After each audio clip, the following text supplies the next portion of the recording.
Finally நம்ம எல்லாருமே எதிர்பார்த்துட்டு இருந்த ஈமோட பவரை வந்து வேற லெவலில் காமிச்சிருக்காங்க. ஜோராவையும் சாஞ்சியும் டிஃபீட் பண்றது மூலமா வேற லெவலில் காமிச்சிருக்காங்க. இன்னைக்கு நம்ம ஒன் பீஸ் மாங்கா சாப்டர் 1180 ஸ்பாயிலர் பார்க்க போறோம். இந்த சாப்டரோட டைட்டில் வந்து ஓமனி. இந்த சாப்டர் ஸ்டார்டிங்ல வந்து ஈமு ஜோராவோட குரூப் கிட்ட போறான். அங்க போயிட்டு கேட் இருப்பா பாத்தீங்களா, கேட வந்து அட்டாக் பண்ணி சோமரை வந்து ஃப்ரீ பண்றான். அப்படி அட்டாக் பண்ண போஸ்ட்ல கேடோட வரல் இருக்கும் பாத்தீங்களா, 5 வரலி, அந்த 5 வரலையுமே ஈமு வந்து கட் பண்றான். இதை பார்த்து கடுப்பான ஜோரோமே அவனோட பவர்ஃபுல் அட்டாக்கான கிங் ஆஃப் ஹெல் ஒனிகிரியை வந்து யூஸ் பண்றான். அந்த அட்டாக் எந்த அளவுக்கு பவர்ஃபுல் நமக்கு தெளிவா தெரியும். கிங்க்கு எதிராக யூஸ் பண்ண புதுசுல பார்த்திருப்போம்.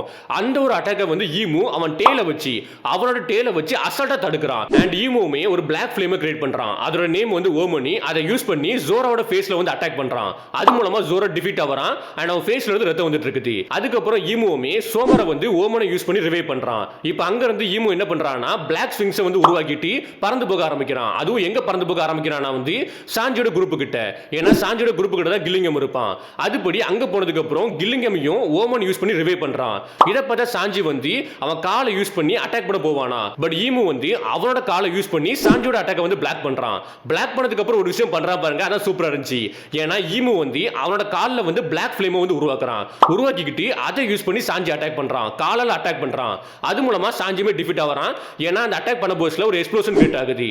அது மூலமா சாஞ்சியுமே டிஃபீட் ஆவறான். ஃபைனலி இந்த சாப்டர் எண்ட்ல வந்து லோக்கியும் ஈமுவும் வந்து ஃபேஸ் ஃபேஸ் நிக்கறாங்க.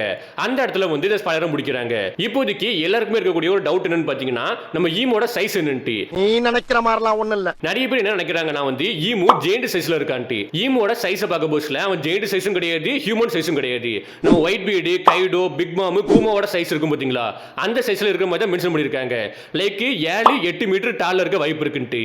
இப்போதைக்கு இவ்வளவு விஷயங்கள் தான் இந்த ஸ்பாயிலர்ல கொடுத்திருக்காங்க. இந்த ஸ்பாயிலரை பத்தி என்ன நினைக்கிறீங்கன்னு கீழே கமெண்ட் பண்ணுங்க.